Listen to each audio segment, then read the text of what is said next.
Iyi ni radiyo BBC gahuza miryango ivugira i Londres kuri metero 19, 25, 31 no ku mirongo ya FM mu karere k'ibiyaga bigari no kuri internet kuri bbcgahuza.com.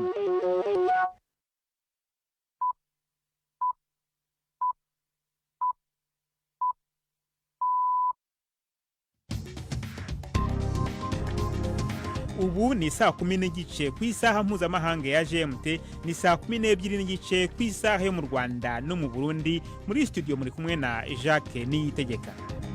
Izi ni ingingo z'ingenzi zigize aya makuru. Mu Rwanda, Minisiteri y'Ububanyi n'Amahanga yatangaje ko rwahagaritse ibikorwa by'ubutwererane mu iterambere rufitanye n'Ububiligi. Impamvu twafashe icyemezo nuko Ububiligi bwari bumaze amezi bujya hirya no hino mu miryango mpuzamahanga, mu muryango w'ubumwe bw'Uburayi, muri banki y'isi n'indi miryango mpuzamahanga yose busaba yuko inkunga y'u Rwanda yahagarikwa. Turajya no mu Bubiligi kumva icyo abategetsi bavuga kuri icyo cyemezo. Turanagaruka kandi ku mpungenge z'ishami rya ONU rishinzwe uburenganzira bw'ikiremwamuntu ku isi ku ntambara ibera mu burasirazuba bwa Kongo, rivuga ko uburenganzira bwa muntu burimo kubangamirwa.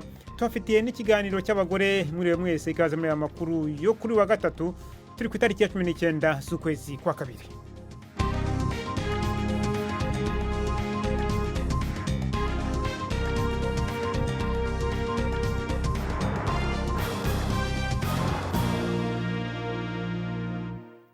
Amakuru ku buryo burambuye ni mukanya. Nina Iradukunda amaze kutugezaho muri make amakuru y'ingenzi avugwa hirya no hino ku isi. Perezida Zelensky yishuye Donald Trump ku cyiyumviro cy'uko Ukraine ariyo yatanguje ingwano kandi abantu bamukunda ari bake. Bwana Zelensky yavuze ko Bwana Trump yaguye mu mutego w'amakuru atarayukuri yatezwe n'Uburusiya. Yavuze kandi ko atazogurisha igihugu ciwe biciye mu masezerano y'amahoro atuma Amerika ishobora kuronka amabuye y'agaciro yo muri Ukraine. Bwana Zelensky yavuze ko ivyiyumviro vy'uko Kiev yo kwishura imfashanyo y'igisirikare ca Amerika biciye mu mamiliyoni amajana y'amadolari y'amabuye y'agaciro ataho bizoshika. Yose hamwe Leta Zunze Ubumwe za Amerika yaduhaye hafi miliyaridi 60 y'ibigwanisho n'ayandi miliyaridi 31.5, miliyaridi 67 y'ibigwanisho na miliyaridi 31.5 yari imfashanyo igenewe uburyo leta yacu ikoresha. Yari imigambi itandukanye. Turashima imigambi yose yo gutabara bari mu kaga, ariko uko ari ntashobora gushika miliyaridi 500. Kuvuga ngo iyi migambi yatwaye miliyaridi 500 ngo rero dusubize miliyaridi 500 hakoresheje amabuye y'agaciro canke ikindi, uko si ukuganira kwiza. Perezida Putin avuga ko ibihugu vy'Iburaya ari byo byonyene byo kwita ku mwikomo ku bijanye no gutosekara kw'imigenderanire yavyo na Washington. Bwana Putin yavuze ko bizoba ari umunezero kuri we kubonana na Donald Trump, ariko ivyo bitegerezwa gutegurwa neza n'ibibazo nyamukuru harimo na Ukraine bikaba vyateguwe imbere y'igihe. Yavuze ko yahimbawe n'inama yabaye kuwa kabiri hagati y'abategetsi bakuru ba Amerika n'Uburusiya yabereye Riyadh, avuga ko ari intambwe ya mbere yo kunagura imigenderanire. Imiryango y'abanya-Israel y'abatwawe bunyagano bafungiwe i Gaza iri kwirasaba umushikiranganje wa mbere wa Israel Benjamin Netanyahu gusigura neza igice ca kabiri c'amasezerano yo guhagarika intambara n'umuhari Hamas. Ibiganiro ku bijanye n'igice ca kabiri ntibiratangura, naho Israel irindiriye guhabwa ku munsi w'ejo imibiri 4 y'abantu 4 bapfiriye mu bunyagano i Gaza. Ni inkuru ya Sebastian Asha ari Yerusalemu muva mu ijwi rya Fenega Kwaya. Imiryango y'abashimuswe bakiri Gaza yakomeje kugira impungenge z'ikererwa ry'ibiganiro byo kugira ngo icyiciro cya kabiri cy'amasezerano yo guhagarika imirwano gishyirwe mu bikorwa. Itsinda rihagarariye iyo miryango ryavuze yuko kuba ibyo biganiro bidakorwa bigaragaza neza yuko abavandimwe babo bashimuswe bari mu kangaratete. Umushikiranganje w'imibano n'amahanga wa Israeli Gideon Sar yavuze yuko ibyo biganiro bizatangira muri kino cyumweru, ariko ntiyatanga umunsi bizaberaho. Gusa kuba hagiye kurekurwa abashimuswe 6 kuri uyu wa gatandatu aho kuba 3 nk'uko byari byitezwe, iyi miryango ifite icyizere cy'uko noneho bigiye kwihutishwa. umutwe wa Hamas wavuze yuko ushobora kurekurira rimwe imfungwa zose zisigaye. Ubuholande buraza gusubiza muri Nigeria ibishushanyo by'ibibumbano by'umuringa ariyo bronze mu Gifaransa 113 vya Benin, ibishusho vya kera vyasawe n'Abongereza mu bihe by'ubukoloni. Ivyo bibumbano vyari vyaribwiye mu myaka y'igihumbi 1897 bikuwe mu cahoze ari ubwami bwa Benin, ubu akaba ari mu gihugu ca Nigeria, bica bijanwa mu mazu ndangakaranga y'Abaholande. Kubera ayo masezerano yo kwimura ivyo bishusho aza gusinywa no munsi, umwe mu ndongozi z'amazu ndangakaranga yo muri Nigeria, Olubire Holowe, yavuze ko yizigiye ko bizotanga akarorero ku bindi bihugu. Ubudagi nabwo bwatanguye gusubiza ivyo bibumbano vy'imiringa muri Nigeria, ariko inzu ndangakaranga yo mu gisagara ca Londres izwi ku izina rya London's British Museum ivuga ko idashobora kubirungika kuko bitemewe n'amategeko. Iyi mwumva ni BBC Gahuza Miryango. Igisirikare ca Sudani camaganye bikomeye igihugu ca Kenya kubera cakiriye umugwi witwara gisirikare bihanganye. Uwo mugwi ukaba uri muri Kenya kugira ngo ushinge ubutegetsi bubangabanganywe n'ubuhasanzwe. Ubushikiranganje bw'ububanye n'amakungu bwa Sudani bwavuze ko ingabo za Rapid Support Forces arizo zatumye haba genocide, kandi ko Kenya iri kurarenga ku masezerano y'ishiramwe mpuzamakungu ONU. Hagati aho ishirahamwe ry'ubumwe bwa Afrika ryaseruye impungenge zikomeye ku vyo ryise gukora ivyaha vyo mu ntambara vy'urutavanako n'ivyaha bikorerwa inyoko muntu bikorwa n'impanze zibiri zishamiranye muri Sudani. Umucamanza wo muri Uganda yanse ubusabe bwo kurekura umukuru w'abatavuga rumwe na leta Kizza Besigye ku mvo z'amagara. Abashingwamanza bo mugabo w'imyaka 68 bashaka ko avurirwa hanze y'ibohero inyuma yaho amaze imisi yicisha inzara. Iyindi ngingo izofatwa mu ndwi iza. Bwana Besigye yahanganye na Perezida Yoweri Museveni mu matora ane, yarashimutswe muri Kenya mu kwezi kwa 11, akaba ahakana ibirego yuko ari umuhemu canke umugambanyi mu Kinyarwanda. Jacques, urakoze Nina Iradukunda.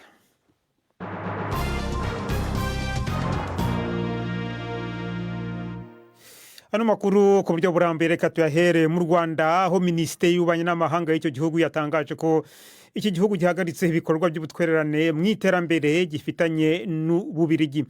Minisitiri w'Ububanyi n'Amahanga w'u Rwanda Olivier Nduhungirehe ashinja iki gihugu icyo yise gutobera u Rwanda kinyuze mu bigo by'imari nka Banki y'Isi kugira ngo bihagarike inkunga y'iterambere. U Rwanda kandi ruvuga ko Ububirigi bwafashe uruhande mu ntambara nyeshyamba za M23 zirwanamo na leta muri Repubulika ya Demokarasi ya Kongo, bityo ko imyitwarire y'iki gihugu cyahoze kirukoloniza ibangamira inyungu z'umutekano warwo. U Rwanda rushinjwa n'ibihugu by'uburengerazuba bw'isi, ONU na leta ya Kinshasa kuba rufasha umutwe wa M23, aho ni mu gihe u Rwanda ruvuga ko rwafashe ingamba zo kurinda imipaka yarwo. Mugenzi wanjye Prudence Ngyumva yavuganye na Minisitiri Olivier Nduhungirehe atangira amubaza niba guhagarika inkunga n'Ububirigi bisobanuye guhagarika umubano narwo. Ntabwo twahagaritse umubano n'Ububirigi, ahubwo twahagaritse by'agateganyo ubufatanye twari dufitanye n'inkunga yahabwaga u Rwanda mu bikorwa by'iterambere. Impamvu twafashe icyemezo nuko Ububirigi bwari bumaze amezi bujya hirya no hino mu miryango mpuzamahanga, mu muryango w'ubumwe bw'Iburayi, muri Banki y'Isi n'indi miryango mpuzamahanga yose busaba yuko inkunga y'u Rwanda yahagarikwa.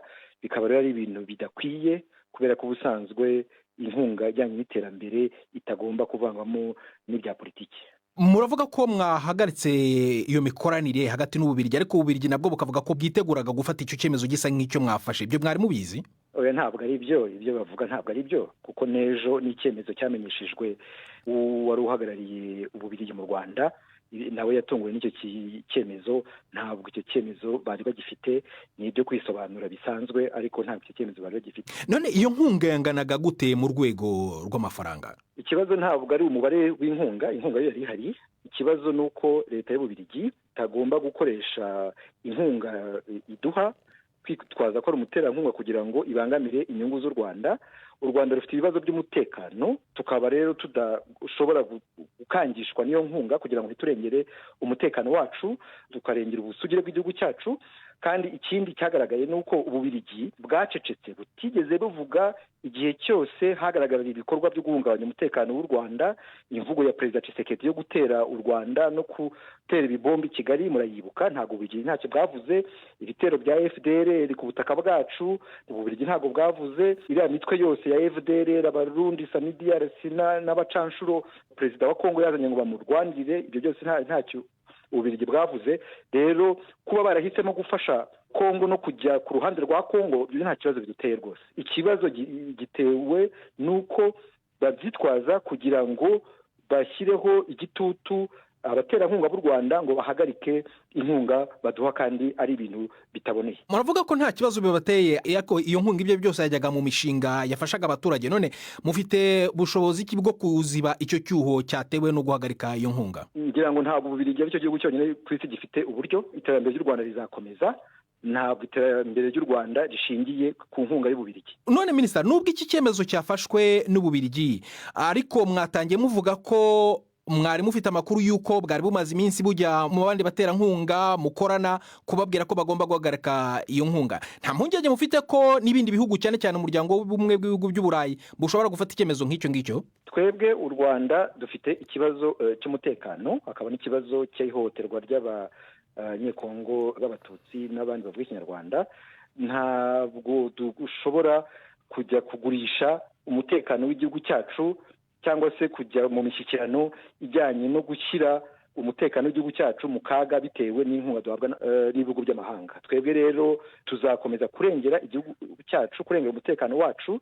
Ibindi bihugu bizafata ibyemezo byumva ari ngombwa, ariko twebwe ntabwo tuzahindura cyangwa tuzahimuka ku nshingano zacu zo kurengera abanyagihugu. Mu gutangira iki kiganiro mwavuze ko mutahagaritse umubano n'Ububiligi, ko icyahagaze ari iyo nkunga. None umubano hagati y'u Rwanda n'Ububiligi ubu muri iki gihe wifashe gute Minisitiri? Haracyari za ambasade mu bihugu byombi, ariko birumvikana ko nyine umubano wangiritse, kandi wangiritse kubera Ububiligi bwagiye bufata ibyemezo bibangamiye ku mugaragaro inyungu z'u Rwanda.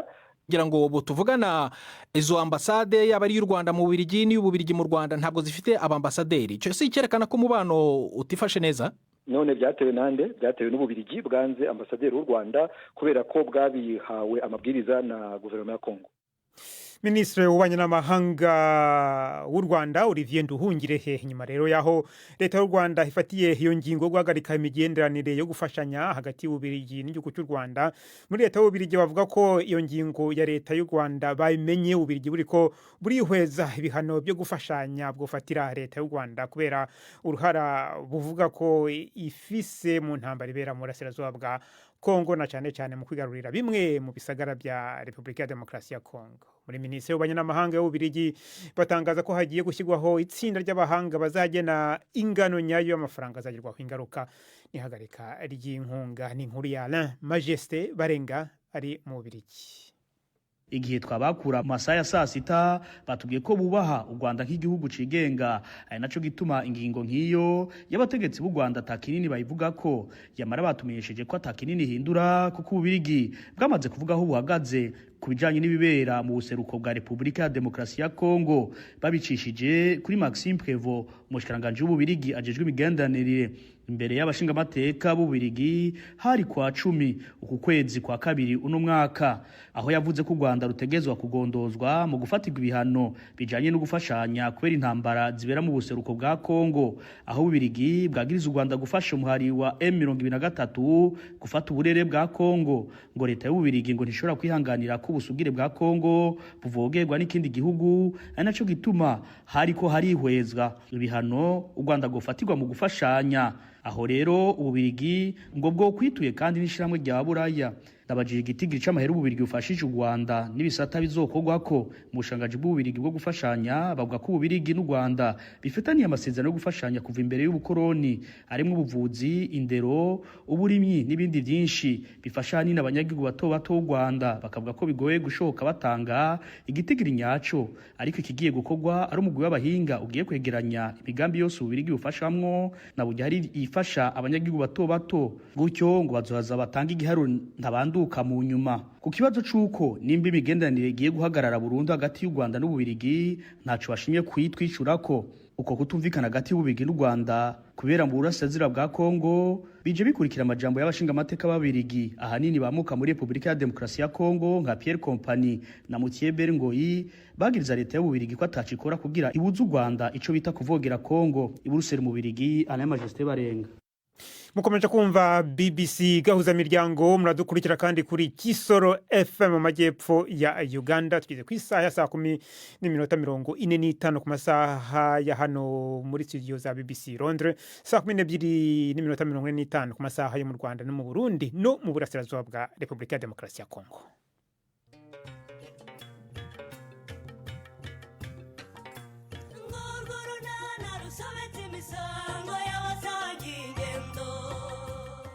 Mu kiganiro runana cyo kuri wa kane twabateguriye. Ese ko wagira ngo hari amakuru ufite tudafite Sori? Ndayafite nyine, niyo mpamvu ndi kubaseka rwose nivanye. Sinabivuze ukavuga ngo nayanjye Sori. Iteye kuhorana amakuru abandi tutamenye. Niko ko byagenze bite? Ubukwe bwa Nyese bwahagaritswe n'iki Sori? Tubwire Sori, nihe mpamvu yatumye uriya musore asubika ubukwe ukavuga ko hari impamvu yabiteye yatuma atasubirana na Nyese? Ni 12:45 kuri BBC.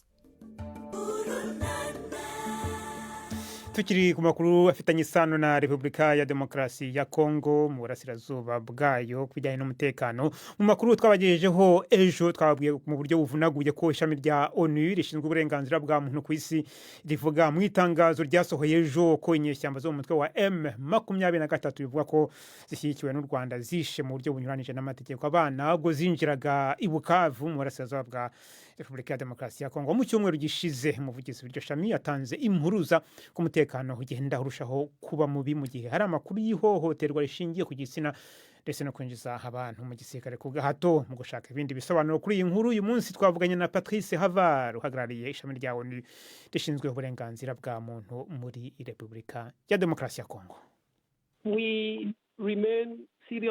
Turacahagaritswe umutima cyane muri izi ndwi zibiri canke zitatu ziheze kuko gene ibintu biguma vyunyuka mu bijanye n'uburenganzira bwa zina muntu n'abari mu kaga mu gice cy'ubuseruko bwa Kongo, ariko na cyane muri iyi minsi ya vuba i Bukavu aho M23 ishigikiwe n'u Rwanda yinjira muri ico gisagara.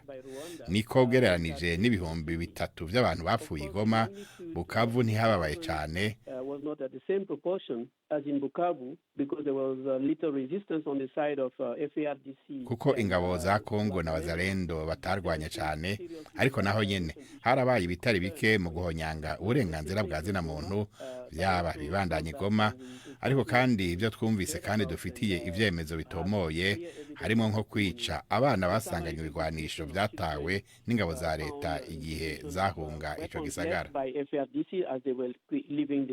Ariko M23 yasohoye itangazo ihakana ibyo mu bishinja kuko nta shingiro bifite, ikavuga ko yinjiye muri Bukavu nta mirwano kandi ko ngo abana baba FARDC bakoresheje nabi intwaro zasubiye inyuma n'ababyeyi babo ko bituma bamwe muri bo bapfa mbere yuko M23 ihagera. Ibyo mubivuga wiki?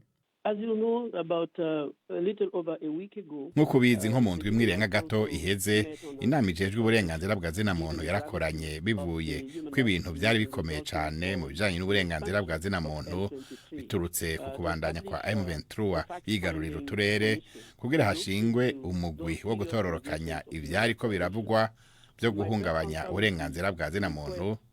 Inyishu yanje ya mbere nuko nosaba uwari we wese gufashanya n'uwo mugwi kugira hamenyekane ibyabaye.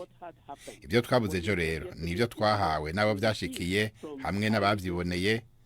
Hari amavideo menshi ariko arahererekanywa, siryo soko ryacu rya mbere. Amajwi yabo byashikiye n'imiryango yabo niryo shingiro ryo kuvuza inzamba yo gutabaza. Muravuga kandi mu itangazo ryanyu uko murimo kugezwaho ubutumwa busaba kurindirwa umutekano w'abantu batanze ubuhamya mu manza cyangwa se bakorewe ibyaha kubera ko amagereza amwe imfungwa zose zatorotse. Bimeze gute? This is one of our major concerns.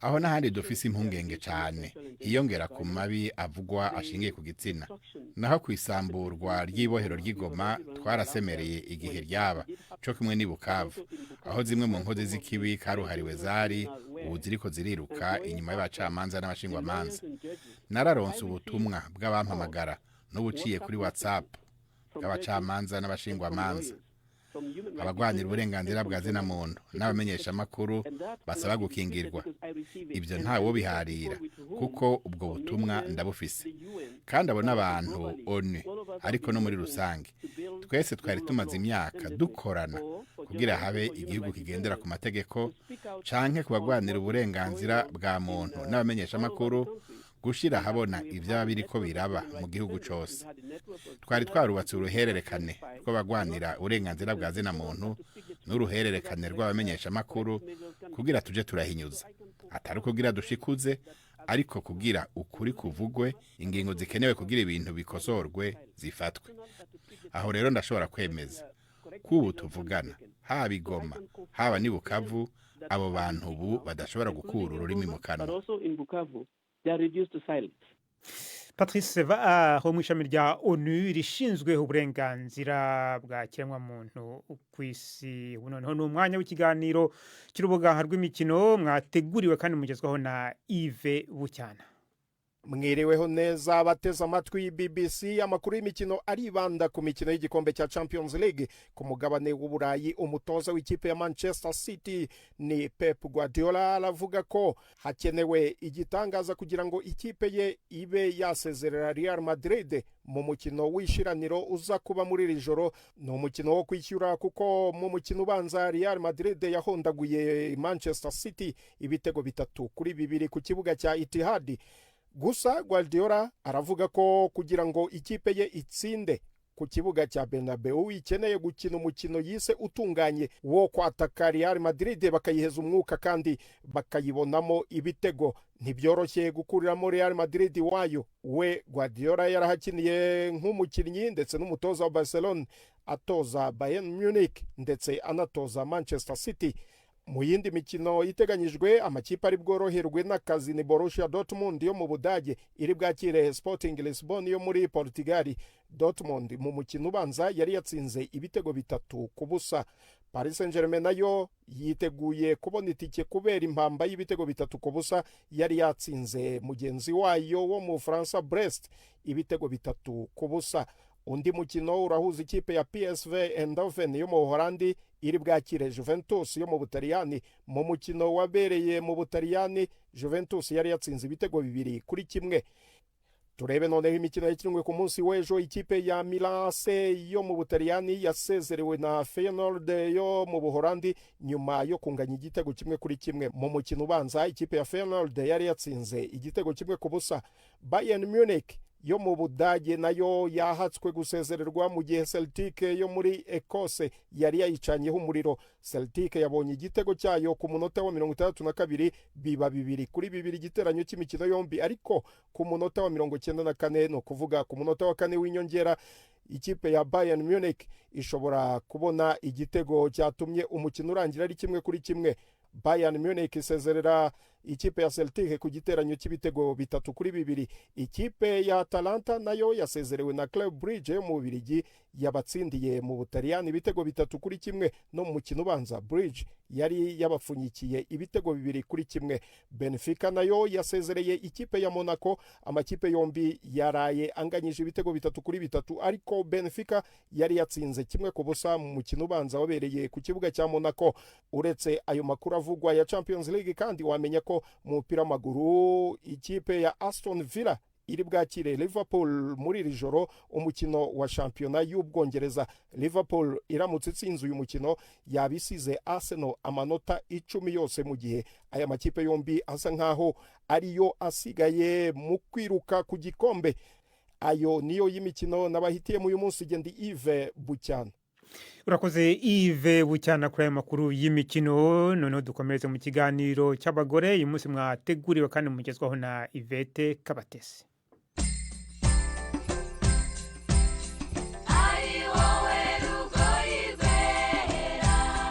Mwiriho neza Sylvie Dufitimana ni umukobwa ukora ibishushanyo bijyanye n'inyubako, ni ukuvuga umwe bita architecte.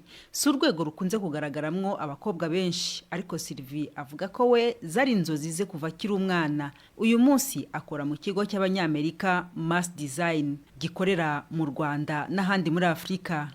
Gushushanya rero navuga ko abantu benshi babyitiranya na art ni ukuvuga ngo ni ugushushanya, tuvuge nk'uko nashushanya umuntu, ikintu uko ndi kukibona nagishushanya. Ariko architecture iyo tuvuze gushushanya ni nka science ariko yo gushushanya cyane cyane bwibanda ku mazu, imijyi, imihanda, iyo niyo architecture. Hanyuma rero iyo umuntu bivuze ngo gushushanya, tubwira ukuntu bigenda mu by'ukuri. Biragore kubera ko nta gupfa gushushanya gutyo gusa, haba hari igitekerezo kibyihishe inyuma. Icya mbere cyo wenda nshaka kubakira umuntu inzu yo kubamo, bagomba kubanza kureba klima iyo nzu iri, ikirere uko giteye, ibihe, kugira ngo ubone aho ushyira amadirishya, imiryango, kuzakingira izuba, uko umuyaga uzinjira mu nzu. Ikindi ugomba kureba ibyifuzo by'umukiriya, uba ugomba kureba icyo umujyi cyangwa se guverinoma cyangwa amategeko y'abubatsi ateganya kuri icyo kintu ugiye gukora. So ni process ndende, bitewe n'icyo ugiye gukora ushobora no kugutwara umwaka ukiri ku designinga cyangwa ukiri gushushanya. Hanyuma rero hano muri Mass Design ukoramwo rero akazi kameze guto? Ahangaha muri Mass twibanda cyane cyane nko ku bitaro, nk'amashuri, tubijyana cyane cyane mu byaro kubera ko usanga nta bikorwa remezo bihari. Ikindi kandi ntabwo dukora projet zo mu Rwanda gusa, dukora n'ibyo hanze muri Afurika cyane cyane. Ubu ngubu ndi gukora kuri projet yo muri Malawi, ubu ngubu ndi gukora mu yindi team yitwa Landscape Team. Twibanda cyane cyane relation iri hagati y'inzu no hanze cyangwa se kuri biodiversity. Rero ntago tumenyereye cyane abakobwa bakora uyu murimo, wowe nk'umukobwa wabihise mute? Kuva kera nkiri umwana nahoze numva nshaka gukora imirimo y'abahungu. Ndabyibuka twavutse turi abakobwa 5, ariko mu rugo buri gihe ababyeyi banjye badushishikarizaga gukora imirimo idasanzwe, badushishikariza kwiga siyansi. Ubwo rero nagize amahirwe nsoje segonderi, ngira amanota meza cyane, mpitamo architecture kugira ngo nkomeze uwo murimo wo mu bwubatsi. Sylvie Dufitimana wemeza ko uyu murimo ukirimo abakobwa bake, ari mu batangije umuryango w'abagore n'abakobwa bashishikariza bagenzi babo kwiga gushushanya ibijyanye n'inyubako, Rwandan Women in Architecture. Uyu muryango umaze imyaka 7, ubu ufite abanyamuryango 58, ariko abamaze kurangiza amasomo ni 6 gusa. Muri bo harimo Aza Dushime Kagina, ubu akorana na Sylvie mu kigo kimwe. Sylvie njye kuza hano muri Mass yambwiye uko bakora, akambwira ibyo nakitegura, akambwira n'amasoftware bakoresha, akangira inama y'uko nzayamenya hakiri kare kugira ngo akazi katazangora muri make. Ugeze hano ibyo byose byaragufashije mu kazi? Yego, byaramfashije cyane kuko urumva naho ngaho mbere yo kwa-applyinga njye nabimenye mbere y'imyaka 2 mbere y'uko bizasohoka.